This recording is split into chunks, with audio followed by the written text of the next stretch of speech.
Karena bagaimanapun stunting itu kan awalnya itu kita kepedulian terhadap pertama kali nih gizi. Gizi itu paling utama tuh, gizi sebetulnya.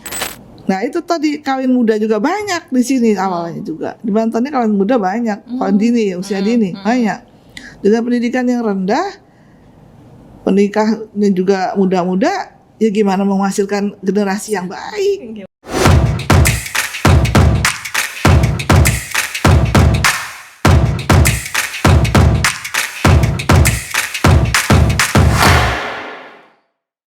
Assalamualaikum warahmatullahi wabarakatuh. Bertemu lagi dengan podcast Radar Banten, sahabat podcast. Kali ini hostnya saya ambil alih dari Aditya Ramadan karena kita kedatangan bintang tamu yang spesial hari ini. Di samping saya, di depan saya sudah ada Bu Hajah Ninik Nuraini Wahidin Halim, istri dari Bapak Gubernur Banten, Dr. Haji Wahidin Halim. Selamat siang, Bu. Selamat siang. Apa kabarnya, Bu? Alhamdulillah baik. Ibu lagi sibuk di masa pandemi ini, sibuk nggak tuh, Bu? Kalau di masa pandemi setelah PPKM-nya level 2 kali ya, pas 1 ya, kita sudah bisa tatap muka, ya baru sekitar 3 mingguan ini lah. Selebihnya kita pakai Zoom aja. Jadi belum boleh tatap muka. Sekarang sudah bisa tatap muka, ya minimal sih paling 40 orang tatap muka, nggak bisa lebih dari 100 tuh nggak bisa. Jadi Indonesia paling 50 lah paling tinggi. Jadi kita bagi per kelompok kegiatan. Jadi 1, 2, 3, 4 tuh kita bagi-bagi. Jadi nggak bisa sekaligus juga. Kita ya prokes juga sih sebetulnya masalahnya. Ya itulah kendala ya. Kendala buat kita PKK yang harusnya memang paling efektif itu kalau tatap muka. Kita terjun langsung ke lapangan. Itu yang paling bagus karena kita bisa lihat langsung kegiatan kemasyarakatan, kegiatan ibu-ibu. Ya, tapi sekarang udah hampir 2 tahun kan itu vakum. Jadi untuk mengontrol kilak di lapangan agak berat juga untuk kita. Jadi kita kemarin baru mengadakan lomba-lomba. Ya kita belum lihat di lapangan seperti apa, seperti yang ditampilkan apa tidak. Ada uji petik juga ya nanti minggu depan kelihatannya. Jadi ya sama ini kita hanya berdasarkan data saja. Moga-moga lah sesuai dengan harapan ya. Amin. Karena bagaimanapun PKK itu kan kegiatan kemasyarakatan, nggak bisa kita hanya sekedar lihat data yang ada. Kalau di lapangannya nggak sesuai dengan wujudnya, nggak sesuai dengan datanya kan bisa aja dibohongin kan itu. Iya benar. Nah ya itu kendalanya. Oh oke. Bu, biasanya selalu menyapa di Zoom dengan ibu-ibu PKK, boleh juga Bu disapa sahabat podcast Radar Banten di rumah, Bu. Halo ibu-ibu, saya lagi di podcast Radar Banten nih, moga-moga nonton ya. Jangan lupa di like, Bu. Jangan lupa di like, di komen dan di subscribe. Oh ya, subscribe ya. Moga-moga subscribe-nya Radar Banten naik. Amin. Saya juga bisa nonton menjadi langganan. Amin. Bu, kalau peran istri dari Gubernur Banten sendiri kan tentu salah satunya adalah menunjang pemerintah Provinsi Banten gitu. Nah sekarang apa sih Bu yang jadi fokus dari ibu-ibu PKK?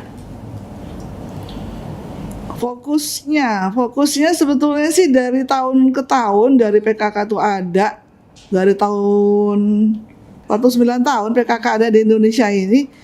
Fokusnya ya ke keluarga sebetulnya ya, keluarga, ketahanan keluarga, terus gizi itu saja. Ya banyak sih sebetulnya, karena kita kan PKK itu terbagi dari 10 program pokok PKK yang terpecah dari 4 pokja ya, 1, 2, 3, 4. Nah bidang-bidangnya kan udah satu misalnya itu kan masalah di situ mengenai ada pengajiannya, kepedulian terhadap balita, lansia gitu ya. Ya sebanyak lah kalau kita jabarkan lagi nggak menarik lah kalau buat di podcast begini. Podcast kan hal yang menarik ya yang kita sampaikan ya. Soal balita tuh Bu, kan Banten juga dulu terkenal sebagai daerah yang banyak gizi buruk, stunting, orang makan nasi aking. Nah itu udah tergerus belum sih Bu? Terutama misalnya stunting, sekarang kan juga pemerintah pusat lagi fokus tuh di stunting. Nah, di Banten sendiri seperti apa? Stunting tahu dari datanya sih tahun 2017 masih 29%. Tapi sekarang udah menurun jadi 23% 2019. Itu merupakan suatu capaian yang baik ya. Mungkin masyarakat dan pemerintah juga ada program-program yang ikut membantu penurunan tingkat stunting ya di masyarakat. Karena bagaimanapun stunting itu kan awalnya itu kita kepedulian terhadap pertama kali nih gizi. Gizi itu paling utama tuh, gizi sebetulnya. Baik gizi ibu hamil ya atau gizi setelah anak itu lahir. Gitu. Kalau kita tidak pedulikan gizi dari ibu hamilnya, gizi ibu hamil juga terpengaruh kepada ibunya dari ibunya. Kalau ibunya sendiri itu nggak sehat, makannya nggak bagus gizinya, terdampak pada bayi yang dalam kandungan. Itu sebetulnya. Kandungan itu panjang rangkaiannya itu. Nggak cuma pas sudah lahir aja. Lahir enggak. Jadi sejak direncanakan dari awal juga. Jadi terpola lagi dari pendidikan sebetulnya juga. Kembali ke pendidikan. Kalau pendidikannya ibunya bagus, dia ngesadar akan kebutuhan gizi untuk dia hamil, di saat dia hamil ya. Apa dia siap untuk dia menikah dulu lah. Siap dia menikah, berarti kan dia bertanggung jawab terhadap nanti generasi berikutnya. Kalau dia belum sadar atau saya ini mampu nggak sih menghidupi anak nantinya? Ya, dia suami istri juga begitu kan. Harusnya dia siap untuk berani nikah, ya harus siap. Nah, biasanya orang-orang kita di kampung-kampung itu kan asal kawin aja. Ya, asal kebutuhan biologisnya tersalurkan sudah, tapi nggak pikirin anak yang dalam kandungan tadi sehat apa enggak. Kan itu. Ya pola pendidikan sebetulnya, awalnya pola pendidikan. Tapi karena dengan sekarang itu pola pendidikan ya kita maaf aja ya, kita harus akui ya, di Indonesia itu kan untuk tingkat pendidikan di pelosok-pelosok itu masih sangat rendah kalau saya bilang. Ya banyak sih yang sudah bagus yang di kota, yang sudah sadar, tapi masih tingkat pelosok-pelosok yang sekolahnya aja tuh gurunya susah. Terus anak-anak juga tuh mendapatkan pendidikan yang baik juga susah. Gimana mau pendidikan bagus di Indonesia itu? Masih bayar juga kan? Iya benar. Ya kalau di luar negeri itu kan udah nggak bayar itu semua, gratis tuh. Orang wajib sekolah. Nah itu sebenarnya tingkat pendidikan yang paling utama. Untuk di Banten ini awalnya mungkin ya masih belum terpikirkan lah orang anak tuh sekolah sampai tingkat SMA lah minimal, kan masih SD. Nah, untuk SD, untuk mereka berpikiran yang jauh ke depan untuk menikah, untuk punya anak itu kan masih perlu gimana ya? Perlu perhatian banget dari pemerintah, jangan sampai. Nah itu tadi kawin muda juga banyak di sini awalnya juga. Di Banten ini kawin muda banyak, kawin dini, usia dini banyak. Dengan pendidikan yang rendah, penikahnya juga muda-muda, ya gimana menghasilkan generasi yang baik? Iya benar. Itu jadi ini semua putar-putar di situ-situ aja. Makanya saya ya karena saya udah puluhan tahun ngurusin PKK, yang saya concern sebenarnya pendidikan. Pendidikan itu benar-benar muaranya di pendidikan. Jadi kurang lagi pendidikan kan pemerintah lagi. Iya benar. Pemerintah pendidikan itu benar-benar kalau pemerintah sadar akan pajak yang kembali lagi ke pemerintah ke masyarakat lagi, pajak yang kita pergunakan dengan baik untuk pendidikan, nggak akan kurang anak tuh mesti sekolah kok kalau saya bilang. Kalau bisa digratisin tuh. Kalau tingkat SD itu gratisin, SD SMP itu gratis kalau bisa. Biar semua masyarakat bisa mengenyam pendidikan. Nah, Bu, Ibu kan sebagai istri kepala daerah, pernah tuh Bu bisikin ke Bapak? Buat Pak, pendidikan jadi fokus ya. Nah, suami saya kan dia pernah awalnya wali kota. Dia tuh 10 tahun di wali kota itu sudah mendorong untuk pendidikan tuh pertama kali punya sekolah dulu yang bagus. Nah, itu di sana dibangun sampai 800 sekolah. Sekolah-sekolah tadinya sekolah-sekolah jelek, SD jelek, akhirnya di sini bagus semua. SMP, SMA juga bagus. Jadi sebenarnya tuh sarana pendidikan itu kan paling juga utama, penting, bukan hanya sekedar gurunya, tapi tempat di sekolah harus juga menarik kan. Itu sampai saya memang Pak Wahidin memang concern sekali dengan dunia pendidikan, karena memang pendidikan itu menurut saya sumber pertama dari segala-galanya. Jangan sampai pendidikan itu menjadi komoditi yang dipertentangkan gitu loh. Ganti menteri, ganti semuanya. Ganti menteri, ganti semuanya, nol lagi. Itu nggak bagus sebetulnya seperti itu. Saya terus terang aja. Makanya untuk pendidikan yang maju-maju, kenapa pendidikan yang mahal justru yang maju? Ini nggak dipungkiri nih, sekolah-sekolah SD yang mahal menghasilkan anak-anak yang bagus. Iya, benar. Coba SD negeri yang biasa, sekolah SD negeri biasa aja. Iya, benar. Karena saya tahu bagaimana pendidikan yang swasta yang berkualitas ya, menghasilkan anak-anak yang baik itu nggak dipungkiri itu. Jadi semuanya berawal dari Pendidikan. Nah sekarang gimana pemerintah bisa nggak membuat pendidikan yang bagus tapi murah? Kalau bisa gratis. Itu pernah disampaikan Bu ke Bapak? Ya dia sih sebetulnya tidak berkepentingan untuk itu ya, karena itu kan kebijakan dari pemerintah pusat ya. Kalau pemerintah daerah itu kan hanya mungkin menjadikan tempat sekolahnya yang dibangun bagus, ya gurunya juga. Tapi kalau sistem pendidikannya saya rasa itu pemerintah pusat sebetulnya. Kalau SMA SMK kan sekarang menjadi kewenangannya Pemprov Banten, dan Banten, itu ya? juga sudah gratis Bu ya. Untuk akses pendidikan juga Pak Gub juga sudah membangun beberapa sekolah. Nah itu saya pernah diskusi dengan Bapak Bu terkait itu. Pak, ini untuk menunjang anak-anak biar menjadi anak-anak yang berkualitas di Banten harus seperti ini nih. Sering diskusi nggak sih Bu sama Bapak Bu? Ya sebetulnya diskusi sekadar itu enggak sih ya secara ini, tapi kita juga kan punya sekolah. Saya juga punya sekolah SMK. Saya punya secara pribadi punya sekolah. Jadi kita bisa ngukur dari sana. Jadi semua kalau SMK, SMA, SMK itu kan memang kewenangan dari provinsi. Kita bisa ngelihat dari peran serta pemerintah provinsi kepada sekolah-sekolah itu kan. Seperti sekolah-sekolah yang saya miliki juga.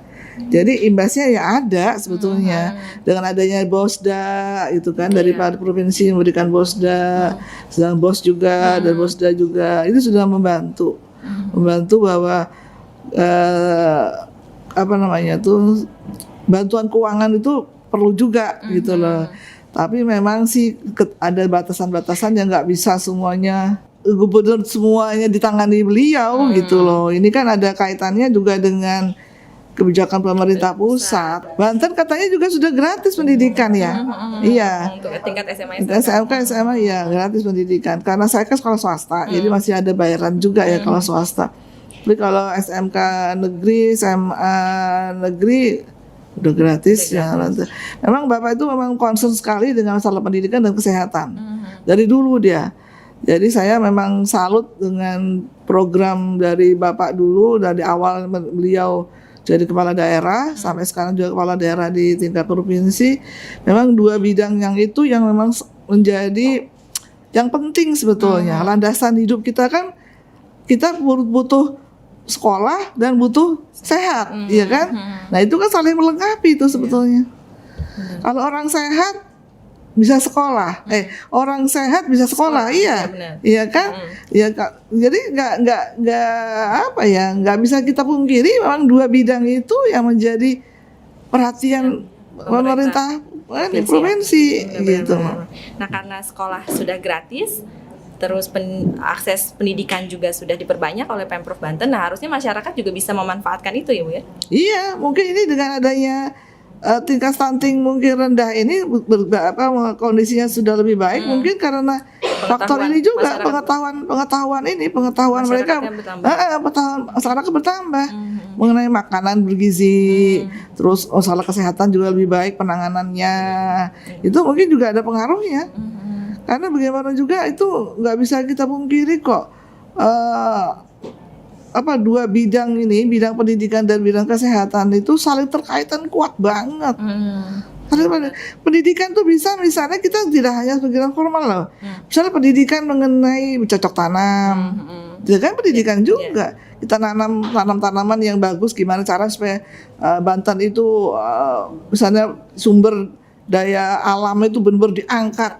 Itu kan juga pendidikan juga. Iya, benar. Yang tadinya misalnya di sini disia-siakan atau tanaman apa yang jadi komoditas ekspornya, tapi lama kemarin nggak dipeduliin kan dengan pendidikan bidang keterampilan tanaman, hortikulturanya bagus kan itu sudah meningkatkan daerah itu. benar. Jadi pendidikan itu bukan hanya bidang formal aja loh. Pendidikan kita keterampilan itu juga pendidikan. Pendidikan kita mengenai cocok tanam, pendidikan mengenai pengetahuan mengenai kelautan, cara kita membudayakan kayak ikan segala macam ya, benar. lele, ikan gitu tuan. Sekarang saya lihat kemarin lomba ibu-ibu tuh udah pintar sekali ngolah makanan-makanan tuh. Lele tadi hanya digoreng aja bisa jadi abon, bisa jadi di stick. Itu kan satu hal yang tadinya mungkin nggak doyan, orang anak kecil nggak doyan lele gitu. Diolah jadi makanan kesukaan mereka gitu.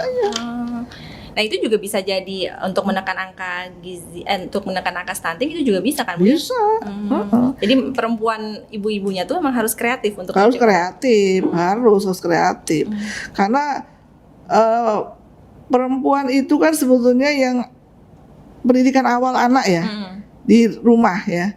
Nah kalau kita perempuannya nggak kreatif, anak cuma dikasih kerupuk doang, mau jadi apa gitu loh. Gizinya nggak tercukupi. Nggak kecukupi gitu. Jadi kalau kita makin kreatif, makin cerdas, ya anaknya juga nanti juga cerdas. Padahal nggak harus mahal ya kalau untuk bikin makanan sehat. Niat. Oh niat ya benar. Niat. Kalau nggak ada niat nggak bisa. Meskipun kita punya uang, kalau nggak ada niat untuk bikin sesuatu yang menarik, nggak bisa. Harus ada niat dan kemauan. Niat dan kemauan itu anak suka dengan makanan yang kita buat, itu kan kreativitas tuh. Karena kreativitas itu mahal tuh kenapa? Karena itu harus ada niat, keinginan dan kemauan juga untuk semua kita tuh anak kita menjadi anak yang cerdas tuh kan harus ada niat dan kemauan. Karena kita mau lihat anak kita nggak kalah bersaing sama orang lain. Harus coba orang tua di rumah cerdasnya gimana anak, harus pikir tuh, jangan sekedar dikasih begitu aja. Peran ibu besar loh di situ. Dan itu harus dimulai sejak direncanakan kehamilannya. Direncanakan juga waktu mau menikah. Pernikahan tuh harus direncanakan, jangan sampai sudah menikah urusan gini hanya urusan istri. Bapaknya nggak usah bodo amat. Harus dua-duanya. Direncanakan benar-benar kita tuh paham kita pendidikan anak itu bukan sekedar main-main gitu loh. Hanya menikah gitu aja, tapi tanpa memikirkan masa depan anak. Masa depan anak itu jadi tanggung jawab kita di akhirat itu. Ya benar ya. Amanah soalnya. Amanah. Iya benar. Oke, Bu, kalau sekarang sudah 23% tadi Bu ya. Ada lagi Bu keinginan untuk terus menurunkan angka stunting di Banten? Ya, stunting ini memang sih harapannya ya kalau bisa nggak ada stunting kan itu. Karena kan generasi ke depan tuh pertama kali stunting itu apa ukurannya kan tinggi anak sebetulnya. Tinggi. Anak tinggi itu karena apa? Kan karena gizinya bagus. Nah kalau gizinya nggak bagus ya bukan dalam arti anak yang pendek itu bodoh ya. Padahal yang pendek juga pintar ada. Tapi anak itu sehat. Sehat yang paling utama, sehat. Dengan dia sehat, otaknya berkembang, banyak sel-sel di otaknya karena dia gizinya bagus, otomatis kan bangsa ini akan maju ke depannya gitu loh. Jangan kalah saing sama negara tetangga. Iya benar ya. Biar Indonesia juga maju. Maju, jangan kita mau dibodohin aja. Gitu loh. Sekarang ukurannya apa ya ukurannya? Kalau ukurannya kita sekedar tinggi aja, sekarang coba Korea orangnya tinggi-tinggi loh Korea itu. Iya. Orang Korea, Jepang dulu kita bilang Jepang tuh pendek, sekarang orang Jepang tinggi. Korea tinggi. Ya, sebenarnya itu mungkin ukuran dari apa ya? Gizi orang itu dilihat dari postur ya. Dari postur badan ya. Kalau yang orang-orang dulu mungkin pendek itu mungkin ya juga mungkin makannya juga bagus juga, tapi kan juga dari genetika juga bisa. Orang pendek itu bisa nggak karena hanya ini, tapi yang penting sekarang kita sadar bahwa kalau kita bisa mulai dari kandungan yang sehat. Kandungan kita sehat, kalau yang ibunya hamil sehat, rajin ke posyandu, meriksakan diri. Kalau sudah lahir anaknya rajin ditimbang, diukur tinggi badannya, kekurangannya apa nih anak, apa nggak tinggi-tinggi, berat badannya nggak naik, oh ini gizinya kurang bagus. Ya harus diberi masukan. Ibu harus begini makannya. Saya nggak punya uang buat beli makanan gini, ya harus ada bantuan dari pemerintah lah. Gitu. Satu sisi ibunya juga jangan lupa ASI Bu ya. Oh, ASI itu Kan makanan ibu-ibu pertama. perempuan zaman sekarang kadang-kadang suka nggak mau ngasih ASI. Bukan gini ya. Kalau saya pengalaman ya, ASI itu kan memang ada di dalam badan seorang ibu. Itu pengaruhnya banyak. Ibunya stres aja ASI nggak keluar. Iya. Dia mesti mau menyusui sebetulnya, tapi ibunya stres. Stresnya banyak faktor. Misalnya ekonominya morat-marit, kan tegang. Iya. Suaminya nggak mendukung, jadi marah-marah aja. Otomatis kan stres. Iya, nggak keluar. Dalam proses-proses dia stres itu mempengaruhi pada proses produksi ASI. Mungkin dia pengen nyusuin ASI karena mahal kan. Iya. Formula Susu tuh mahal. Tapi kalau misalnya dia nggak mau, dia ASInya nggak keluar, anaknya mau dikasih apa? Kan masih susu formula tuh. Nah, kayak gitu. Jadi harusnya memang Ada dukungan dari lingkungan. keluarga tuh buat tenang, kehidupan tenang dalam rumah tangga tuh didukung oleh dua belah pihak, khususnya suami, keluarga inti mendukung agar si ibu tuh tenang. Iya. Dengan dia tenang, otomatis akan menghasilkan ASI yang banyak gitu. Iya, benar-benar. Oke, menarik. Dan gizi ibu juga harus cukup. Kalau ibunya gizinya gak cukup, mana buat ASI yang baik? Jadi tetap harus ditunjang makanan si ibunya. Makan ibu itu penting juga. Oke, siap. Menarik. Bu, terakhir Bu, boleh nggak ngasih imbauan ke masyarakat sendiri bagaimana caranya untuk mengasuh balita supaya terhindar dari stunting itu? Ibu-ibu yang sudah merasa dewasa, usia produktif. Ya, usia produktif ya. Usia produktif kan sekarang tuh makin kesini makin muda. Iya. Ya, kadang 11-12 anak tahu sudah mens, anak-anak perempuan sudah mens. Laki-laki sudah akil balik tuh ya di situ. Tapi kesiapan sebetulnya kalau menurut saya harus siap. Jangan secara fisik saja merasa dia mampu untuk menikahi seseorang, baik itu laki-laki atau perempuan. Harus siap secara mental. Mental. Kalau kita siap mental, kita mampu secara fisik juga, ekonomi juga, otomatis tuh akan ke depannya itu menjadi kita sadar bahwa anak yang akan kita lahirkan nanti benar anak-anak yang bagus. Anak-anak yang benar-benar sesuai dengan sesuai dengan harapan orang tuanya. Dalam hal mungkin kecerdasan yang pertama, kesehatan yang kedua. Mungkin ke depannya juga dia mempunyai pekerjaan yang baik di masa itu nantinya. Tapi sekarang ini untuk mencegah supaya tidak terjadi stunting dalam kehidupan ke depannya dalam dia menikah, dia punya anak, kesadaran mengenai ini yang penting saya menurut. Pertama kali pendidikannya dulu. Pendidikan itu bisa kita pengetahuan mengenai gizi. Belajar mengenai gizi yang baik, yang sehat tuh apa buat ibu hamil. Suaminya juga gitu. Terus kesehatan kejiwaan. Harus bisa membina rumah tangga itu dengan tenang. Dengan kondisi yang tenang. Jangan bikin kisruh aja, baru menikah udah kisruh, berantem aja tuh. Itu gak sehat. Iya benar. Iya. Terus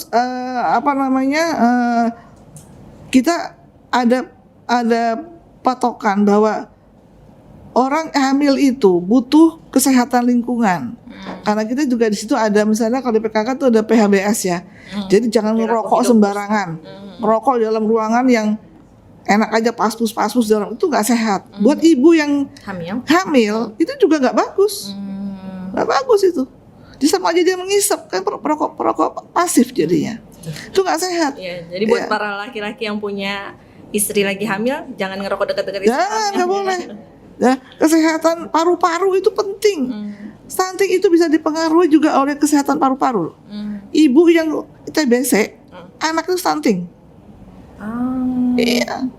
Jadi kesehatan paru-paru harus dijaga itu. Makanya kenapa tidak boleh ngerokok di dalam lingkungan rumah yang ibunya sedang mungkin pengen hamil. Karena itu berpengaruh pada paru-paru. Lingkungan yang sehat itu juga penting. Kondisi rumah yang sehat itu juga penting. Pengetahuan orang tua mengenai kesehatan dan gizi juga penting. Semuanya penting. Semuanya penting. Tapi itu kembali lagi bahwa pendidikan yang Nah, penting. pendidikan awalnya pendidikan. Nggak ada lain, awalnya pendidikan. Dan itu bisa diakses di mana aja, nggak di sekolah, di sekarang internet juga bisa. Wah, kan? bisa belajar di internet juga bisa kok. Iya, benar-benar. Iya. Oke, siap, menarik sekali. Terima kasih banyak Iya. Ibu atas himbauan dan masukannya untuk sahabat podcast Radar Banten. Ya, moga-moga ini bermanfaat lah. Yang penting Banten tetap harus sesuai dengan harapan kita semua. Amin. Daerah yang kaya, subur ini jangan sampai tersia-siakan. Jangan sampai kita jadi daerah yang mubazir. Siap. Padahal sumber alamnya bagus sekali Banten. Banten sumber alamnya bagus, cuma belum diangkat, belum diproduksi secara maksimal. Itu butuh pendidikan. Pendidikan semua orang cerdas, baru kita bisa angkat semuanya itu. Iya benar. Jadi daerah yang benar-benar makmur. Itu. Siap. Amin. Semoga harapan Ibu Gubernur tadi bisa tercapai. Ya, Oke. makasih. Siap, sahabat Radar Banten. Terima kasih atas waktu untuk menontonnya. Jangan lupa di like, subscribe. Oke, saya Rostina dan Ibu Ketua TPPKK Provinsi Banten, Ibu Ninik Nur Aini Wahidin Halim undur diri. Assalamualaikum warahmatullahi wabarakatuh. Waalaikumsalam warahmatullahi wabarakatuh.